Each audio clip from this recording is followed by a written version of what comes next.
Pessoal, agora a gente vai ver a propriedade chamada gap. E essa propriedade, ela vai dar o espaçamento, certo? Entre os filhos. E como que isso vai acontecer? Você consegue definir o tamanho desse espaçamento. Diferente do space between, space around, que vai pegar o espaçamento do container, quando você usa o gap, você consegue dar o tamanho do espaçamento em px, em hen, em n.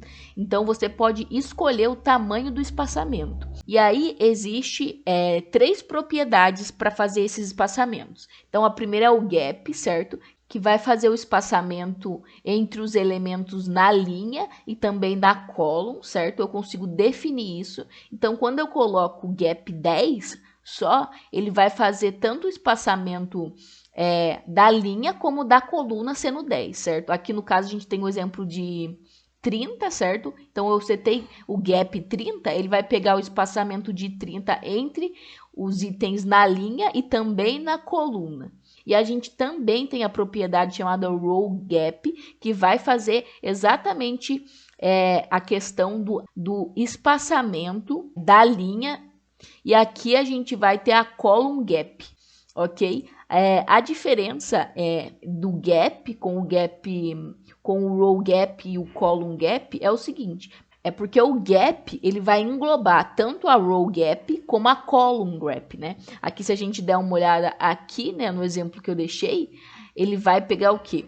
A gap pega como primeiro valor o valor da row gap e como segundo valor a column gap, certo? Então, ele só junta essas propriedades row gap com column gap, certo? Para ficar mais fácil da gente utilizar. Eu gosto bastante de utilizar só a gap, mas é um gosto pessoal. Pessoal, para fazer o exemplo do gap aqui, o que eu fiz foi pegar o exemplo passado onde a gente estava usando a line content, colocar na sua line content como flex start, certo? E também voltei a altura dos nossos itens para 50, ok? E a gente tem esse resultado aqui. E aí agora eu vou usar a propriedade row gap e eu vou falar que eu quero 20 px. Certo? E olha só o que acontece. Ele vai colocar esse 20px aqui entre a primeira linha de itens com a segunda. Eu consigo aumentar isso, né, para 50, o quanto eu quiser. Se eu quiser colocar 150, eu consigo fazer. Eu consigo aumentar também, certo?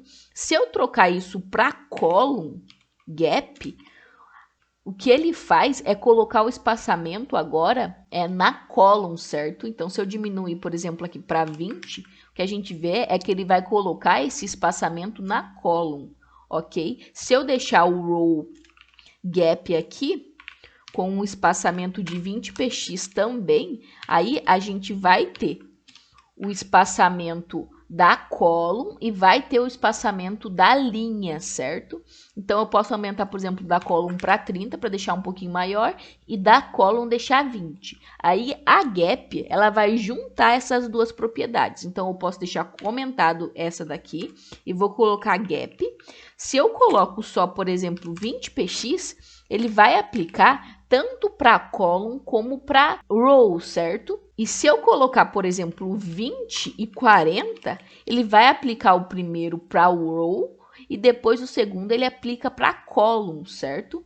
Vou salvar aqui e olha só. Aqui ele colocou na column 40, que é a nossa segunda, e a row vai receber o 20, certo? Então, é essa diferença entre usar essas propriedades do que a gap. A gap você consegue usar tanto assim, né? Colocando o mesmo valor para row e para coluna, né? Para o espaçamento da row e para coluna, como também consegue utilizar colocando para row e para coluna diferentes valores.